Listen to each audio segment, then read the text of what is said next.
एक नेत्यांची मोठी मालिका चंद्रपूर जिल्ह्यामध्ये आपल्याला पाहायला मिळते की ज्यांनी तळागाळापर्यंत भारतीय जनता पार्टी रुजवली आणि किशोर भाऊ देखील भारतीय जनता पक्षाचेच कार्यकर्ते होते।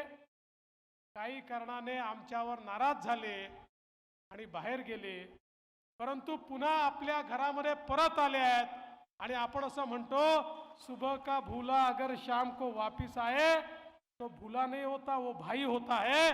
अशा प्रकारचा आमचा भाऊ हा पुन्हा एकदा आमच्या सोबत आलाय आणि आता किशोर भाऊ तुम्ही उभं केलेलं काम, भारतीय जनता पक्षाची ताकद, या दोन गोष्टीचा संगम या ठिकाणी होणार आहे।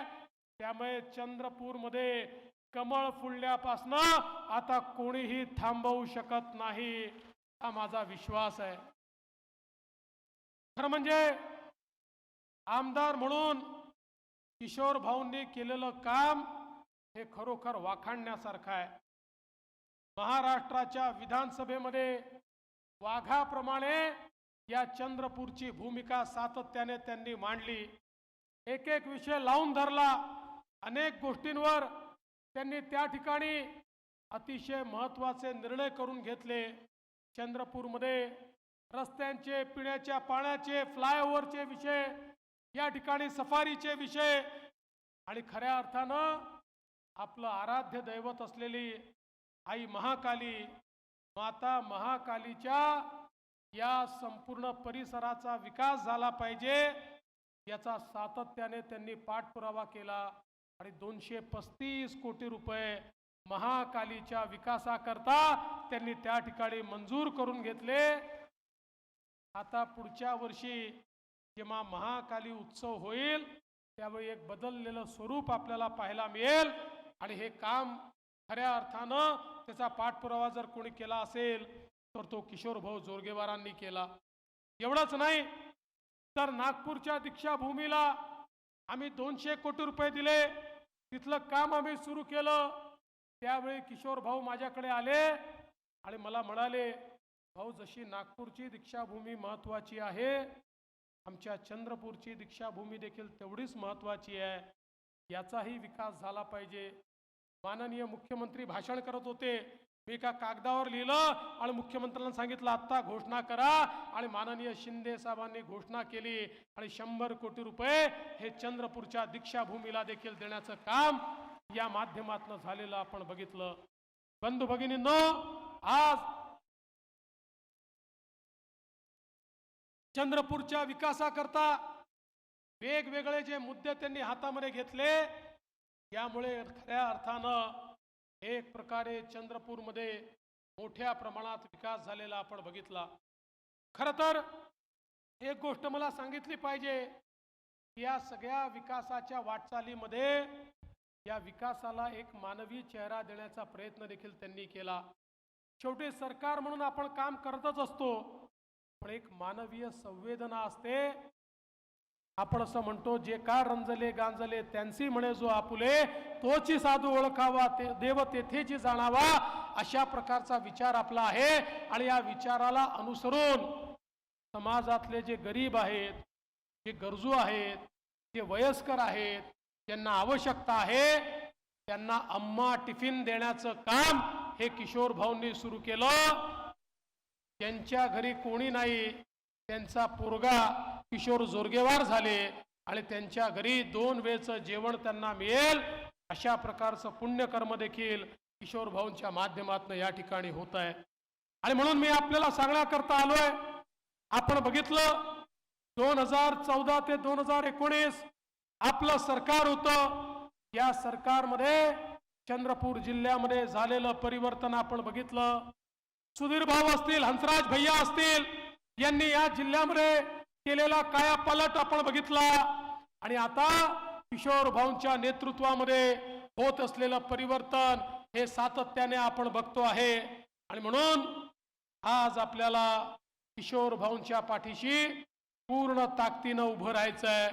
आणि मी आपल्याला आश्वस्त करू इच्छितो, आपल्या आशीर्वादाने पुन्हा एकदा महायुतीचं सरकार येणार आहे आणि या सरकारमध्ये आम्ही 3ही नेते पूर्ण ताकदीने किशोर भाऊंच्या पाठीशी उभं राहणार आहोत। जे जे काम ते आणतील ते करण्याची गॅरंटी या ठिकाणी मी घेतो आहे। त्यांच्या पाठीशी आवासारखा उभा राहील हा शब्द तुम्हाला या ठिकाणी मी देतो आहे। आज आपण पाहू शकतो आपल्या सरकारने वेगवेगळ्या प्रकारच्या योजना सुरू केल्या। आपल्या सरकारने शेतकऱ्यांकरता 1 रुपयात पीक विमा सुरू केला। शेतकऱ्यांकरता मोफत विजेची व्यवस्था केली। कोणालाही आता विजेचं बिल येणार नाही अशा प्रकारची व्यवस्था केली। शेतकऱ्यांना 12,000 रुपये किसान सन्मान योजनेतनं दिले। आता नवीन सरकार आलं की 15,000 रुपये शेतकऱ्यांना देण्याचा निर्णय हा आपल्या सरकारने या ठिकाणी घेतलाय। आणि एवढंच नाही, आता आपण घोषणा केली आहे नवीन सरकार आल्यानंतर आमच्या शेतकऱ्यांना पूर्ण कर्जमाफी देण्याचा निर्णय देखील आपल्या सरकारने घेतलेला आहे।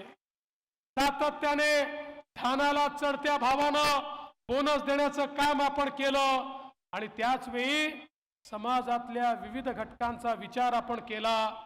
आज ओबीसी समाजाकरता मी मुख्यमंत्री होतो, पहिल्यांदा महाराष्ट्रामध्ये वेगळं ओबीसी मंत्रालय तयार केलं। या ठिकाणी आपण 54 हॉस्टेल ओबीसी विद्यार्थ्यांकरता तयार केले। परदेशी शिष्यवृत्तीची व्यवस्था उभी केली।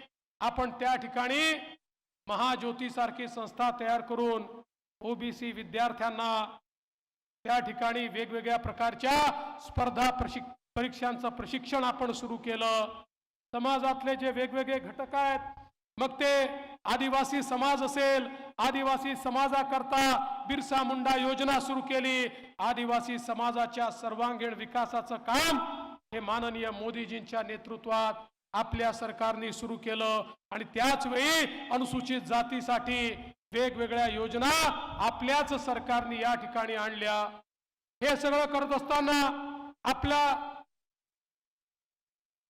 देशाचे प्रधानमंत्री माननीय मोदीजींनी सांगितलं, भारताला विकसित भारत करायचा असेल तर या भारताची जी 50% लोकसंख्या आहे, आमच्या ज्या महिला आहेत, या महिलांना जोपर्यंत सामाजिक आर्थिक परिवर्तनाचा केंद्रबिंदू तुम्ही बनवत नाही तोपर्यंत विकसित भारत तयार होऊ शकत नाही। मोदीजींनी बेटी बचाओ बेटी पढ़ाओ पासनं लखपती दीदी पर्यंतचे कार्यक्रम आखले। आपल्या महाराष्ट्रामध्ये मोदीजींच्या नेतृत्वात 11 लाख आमच्या बहिणी या लखपती दीदी झाल्यात, म्हणजे वर्षाला 1 लाखापेक्षा जास्त त्यांची कमाई आहे। पुढच्या टप्प्यात 25 लाख महिलांना लखपती दीदी करायचं आहे आणि मग 1 कोटी महिलांना मोदीजींच्या नेतृत्वात या महाराष्ट्रामध्ये लखपती दीदी करण्याचा निर्णय आपण घेतला। एवढंच नाही, लेक लाडकी सारखी योजना आपण आणली। या योजनेच्या अंतर्गत घरामध्ये जर मुलगी जन्माला आली, मुलीच्या जन्माचं स्वागत झालं पाहिजे। मुलगी जन्माला आली की 5,000 रुपये पहिल्या वर्गात गेली, 5,000 रुपये 7व्या वर्गात गेली, 7,000 रुपये 11व्या वर्गात गेली, 8,000 रुपये 18 वर्षाची झाली की 75,000 रुपये, 1 लाख रुपये ज्यांच्या घरी कन्या रत्न जन्माला येईल त्यांना देण्याचा निर्णय हा आपल्या सरकारच्या माध्यमातून आपण या ठिकाणी घेतला। एवढंच नाही तर आमच्या मुलींना उच्च शिक्षण मिळालं पाहिजे। खरं म्हणजे आज शिक्षणाच्या खासगीकरणामुळे कॉलेजेसमध्ये डॉक्टर बनायचं असेल, इंजिनियर बनायचं असेल, 2 लाख 4 लाख फी भरावी लागते।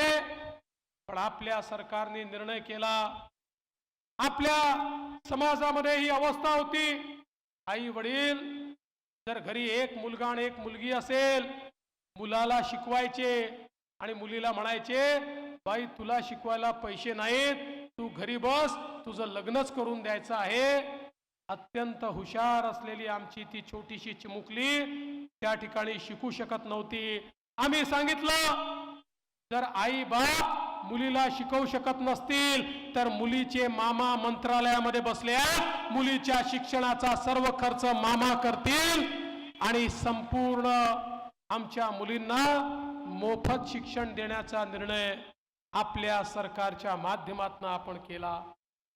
आपण महिलांना एसटी मध्ये 50% कन्सेशन दिलं, 50% तिकीट महिलांना भरावं लागेल हा निर्णय केला तर मुख्यमंत्र्यांकडे आणि माझ्याकडे एसटीचे लोक आले, म्हणाले साहेब हा निर्णय घेऊ नका, आमची एसटी तोट्यात आहे, आमची एसटी अडचणीत येईल। आम्ही सांगितलं निर्णय घ्यावा लागेल, अडचण आली तर आम्ही पाठीशी उभं राहू। 1 महिन्यापूर्वी हेच एसटीचे लोक आमच्याकडे आले आणि म्हणाले ही योजना बंद करू नका। अरे म्हटलं मागे आले बंद करा, आता म्हणता बंद करू नका, काय गोडबंग आले? म्हणाले तुम्ही निर्णय घेतल्यानंतर इतक्या महिला एसटीतनं प्रवास करायला लागल्या की तोट्यात असलेली आमची एसटी आता फायद्यामध्ये आली, आता ही योजना तुम्ही बंद करू नका। मग मी जरा माहिती घेतली, चाललं तरी काय आहे, माझ्या लक्षात आलं आता आमच्या बहिणी आमच्या भाऊजींना सांगतात जिल्ह्याला जायचं असेल, तालुक्याला जायचं असेल, तुम्ही घरी बसा, मीच जाऊन येते, तुम्ही गेले की तिकीटही दुप्पट लागतं, तुम्ही पान तंबाखू खर्रा काय काय व्यसन करता आणि घरचे पैसे बुडवून येता, मी गेली तर घरचे पैसे त्या ठिकाणी वाचवून येते। आणि म्हणून आमच्या बहिणीच आता प्रवास करायला लागलेल्या आहेत। हे परिवर्तन आपल्या सरकारने करून दाखवलं आहे। आणि एवढंच नाही तर आमच्या बहिणींकरता आपण लाडकी बहीण योजना आणली। लाडकी बहीण योजनेच्या अंतर्गत बहिणींच्या खात्यामध्ये 1500 रुपये दर महिन्याला आपण देतो। आम्ही योजनेची घोषणा केली, काँग्रेस पार्टीचे विरोधक आमचे ही योजना होऊच शकत नाही, पैसा जाणारच नाही, हे तर शक्यच नाही, अशा प्रकारच्या अनेक गोष्टी हे त्या ठिकाणी बोलू लागले। पण मला या निमित्ताने सांगितलं पाहिजे की या सगळ्या लोकांच्या नाकावर टिच्चून 2.5 कोटी बहिणींच्या खात्यामध्ये नोव्हेंबर पर्यंतचे सगळे पैसे हे आपण जमा करून टाकले। पण बंधू भगिनींनो आणि विशेषतः लाडक्या बहिणींनो, जसे आम्ही तुमचे सख्खे भाऊ आहोत, तुमचे काही सावत्र भाऊ देखील काँग्रेसमध्ये आहेत, या सावत्र भावांनी कोर्टामध्ये जाऊन ही योजना बंद करण्याचा प्रयत्न केला। नाना पटोले आणि सुनील केदार यांचे अधिकृत निवडणूक प्रमुख अनिल वडपल्लीवार हायकोर्टमध्ये गेले, हायकोर्टमध्ये जाऊन त्यांनी त्या ठिकाणी पिटिशन केली आणि सांगितलं ही लाडकी बहीण योजना म्हणजे पैशाचा चुराडा आहे, ही योजना बंद करा, याला स्थगिती द्या। पण काळजी करू नका, आम्ही देखील कोर्टात लढलो आणि कोर्टाने स्थगिती द्यायला नकार दिला आणि सांगितलं लाडकी बहीण योजना ही चालतच राहणार आहे। त्यामुळे आता लक्षात घ्या, आता तर 1500 रुपये देतो, आपण ठरवलं आहे पुन्हा आपलं सरकार आलं की 1500 रुपये नाही 2100 रुपये आपल्या लाडक्या बहिणींना त्यांच्या खात्यामध्ये आपण देणार आहोत। पण बहिणींनो, समजा या ठिकाणी आपले किशोर भाऊ निवडून आले तर लाडक्या बहिणींना पैसे देण्याकरता त्यांचा हात वर असेल आणि दुर्दैवाने एखादा काँग्रेसी निवडून आला तर तुमची योजना बंद करण्याकरता तो हात वर करेल। म्हणून माझी तुम्हाला विनंती आहे, आपल्या सरकारने केलेलं काम आहे आणि आता 2.5 वर्षामध्ये जर आपण एवढ्या योजना करू शकलो तर पुढच्या 5 वर्षामध्ये कशा प्रकारे आपण परिवर्तन करू हे आपण त्या ठिकाणी लक्षात घेऊ शकता।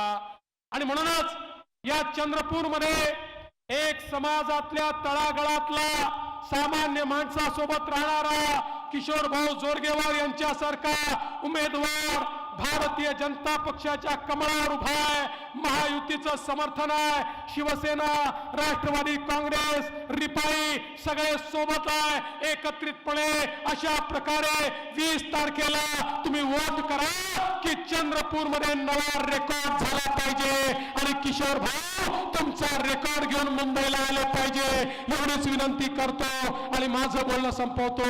धन्यवाद.